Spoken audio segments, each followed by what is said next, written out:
Now, it doesn't matter if you're 16, 17, 25, or 30. Everyone wants to make an extra $1,000 or $2,000 every single month. In this video, I'm going to share with you my top 5 side hustles that you can start in 2022 to either increase the amount of income you have so you can enjoy life, or to increase your borrowing capacity so you can buy more real estate, because why wouldn't we want to buy more real estate? If you're interested, keep watching. Hey guys, my name is Ravi and welcome back to Personal Finance with Ravi Sharma. If you're new here, smash that subscribe button because I talk about real estate, cryptocurrency, and financial freedom. Occasionally, I'll drop some information about side hustles and how to increase your income, just like this video. So if you do enjoy this sort of content, definitely smash that like button so that we can share this video out to more people that really need it. Now, what I'm gonna do is I'm gonna jump straight in. No fluff. We're just gonna jump straight in to my first option, which is Uber, DoorDash, or Menulog driving. So we're very fortunate that you can, if you have a car, you can actually go and monetize by having a car. Now, how you do this? Well, you could sign up to Uber, you could sign up to DoorDash, Menulog, there's so many out there now. And if you actually go out and do that, you can spend some time making extra cash when you're actually off work, or when you're on the weekends and not having anything to do, you can go and increase your income. Now, why is this important? Well, it's important because we feel like we're falling behind. Your income might be strapped. You might be at a point where it can't go higher than the ceiling. You got to wait for another promotion and maybe that doesn't come for another 12 months. Or you might be in uni and you actually need an extra $100, $200, or $300 that you could utilize in that week. This is fantastic. To even know that services like this exist, you can go in, drive your car, and actually go and either deliver groceries, you can deliver food, or you can go and pick up and drop off people. Now, the thing is, something that I haven't really spoken about is that I actually did this for about 2 or 3 months a few years ago. I just bought a car at the time and I was like, you know what? It doesn't really feel good to have bought a car, have put such a large outlay, and then not actually being able to use it. I was like, yeah, I don't know, maybe I should start something. And that's where I started doing Ubering. Now, I got a bunch of stories from that time, but what was more important was that the people I met. Obviously, the people that I was meeting, sometimes, you know, there were drunk individuals on a Friday night. I was completely used to that because on my way to actually working at the nightclub, I would go and pick up people and then take them to the city. So I was making money on the way there. I would be at the nightclub making money there, and then on the way back, I would actually pick up a few people and take them back to the suburbs. And so for me, it became a fruitful adventure, but it also meant that I got to interact with different people. This is something highly underrated because when you have your close friend circle or your family, they may be only interested in particular things. That's probably why you're friends with them. But when you start going out there and meeting different people, you start opening your mind up and becoming curious about different things and how they work. So apart from the fact that you can make money, I think this is a fantastic side hustle because you also gain some knowledge and open your mind about different things. You never know who you're going to meet. I actually met an individual that ended up becoming a client of ours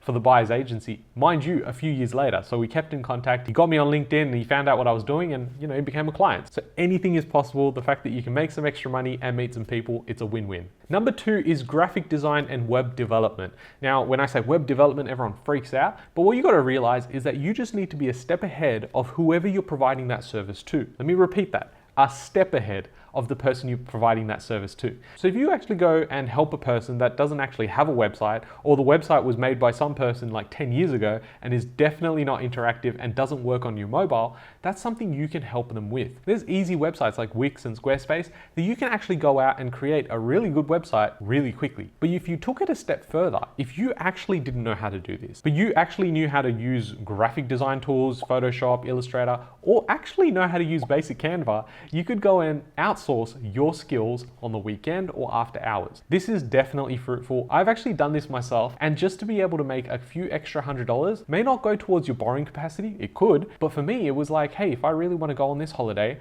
how do I save an extra 100 or 200 on the side a week, and over the next 5 weeks, I'll have plenty to actually spend on that trip. Now, a good hack here is going onto websites like Freelancer, Fiverr, and Upwork and stepping it up, where you can actually outsource someone else to do the task, where you become the front face of the business and talk to the people locally in your community. Starting local, I think, is the best way to start. You don't need a fancy website or anything like that. Just have a few case studies, go and do work for free. You'll build up the case studies and then go out and implement as well as execute all those strategies. Number 3 is social media marketing. So countless people spend hours and hours and hours scrolling through Instagram because they're bored. I don't know. It doesn't really relate to me. I don't do that, but I'm sure there's people out there that do. Now, on the flip side, if you actually understood the key metrics to look for, how to post, when to post, and optimizing what you're posting, you could actually help start a business for yourself or help an existing business really excel. During a time like COVID and the virus,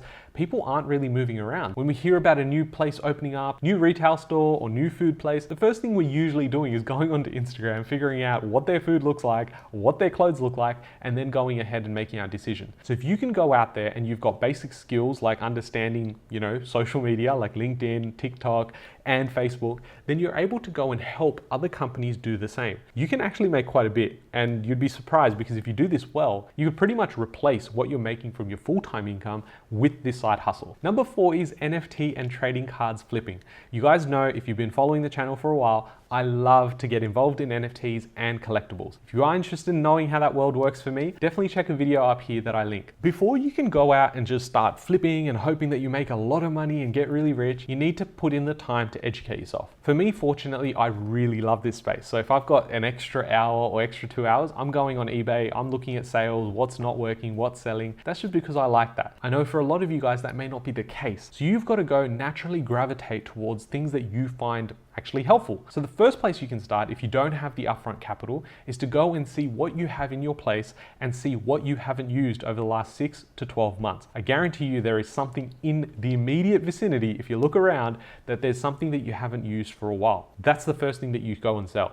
If you go and sell that for $100 or $200, now you can use that money to go and flip something else. For me personally, I like both NFTs and trading cards. For me, it comes quite naturally with pattern recognition to know what to sell, what to buy, and the general consensus, because I do spend time educating myself. I'm in Facebook groups, I'm in Discords, I'm in Twitter, and so I really try and absorb as much as I can because I like it. If you feel like this is a bit forced, spend some time, 10 to 20 hours, and if you still don't like it, it's probably not the right one for you, but the amount of money you can make is truly, truly life-changing. So I recently shared in the VIP Patreon group exactly what I was purchasing about 5 months ago when it came to NFTs. Now, the thing was, you could go and purchase that and then go and flip it the next week or whatever it was. But for me, I had conviction around these plays. I kept them. So if I kept them for 5 months, which I did, the initial investment was about $12,000, which I understand is a lot of money. So you could have done half of that, or you could have done a quarter of that. But the returns were about 4 or 5x because it's worth about $54,000 today. That's in a period where people are thinking NFTs are a joke. You've got things like Bitcoin and Ethereum down by 40%. Just showcases how many opportunities are actually out there if you're willing to learn.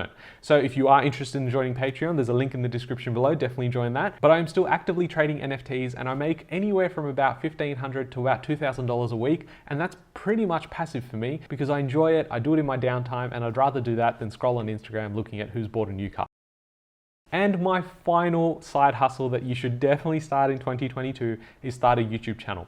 Now, before you sort of go, oh, okay, well, why would I want to do that? There's like countless hours of effort without a return. This is where I think the problem is. Too many people want quick wins. They read a title like this and say, oh my God, I can make $1,000 extra this month. I'm doing it right now. But sometimes you can work on some of the stuff that's micro, very quick, but then there's also some things that you invest into the macro. If you can go and build out a YouTube channel around something you really care about, block out the white noise, forget about what your mum and your uncle and auntie are saying. If you can actually dedicate some time and do that, you're actually going to find that the amount of money you can make from YouTube, as well as sponsorships, affiliates, and everything else that comes with it, including opportunities, is actually mind-blowing. And I think this $1,000 or $2,000 that you want to generate extra, you can make a lot more than that, especially with YouTube. You've got to put in the time. But with any of this is not like an overnight fix. You can't just go out there and say, okay, I'm going to flip trading cards, or I'm going to go and become an Uber driver. I mean, you could do immediately, but you need a car for that. The theme of what I'm saying here is put in the time to educate yourself, put yourself out there and actually execute. I've done all of these things over the last couple of years, and I can tell you from experience, this stuff works. And I actually love the fact that it's not an overnight thing that I can do, because it means that 99% of people aren't willing to do it, which means there is so many opportunities out there. The fruits of your labor are realized, but after the initial period of hard work, consistency, and putting yourself out there. If you have enjoyed this video and you want more personal finance content, definitely like the video and then subscribe, because that's how we're going to push it out on YouTube to get more people educated about stuff like finance, which you definitely don't get taught about in school. Thank you so much for watching, and I'll catch you guys in the next one. Thanks, guys.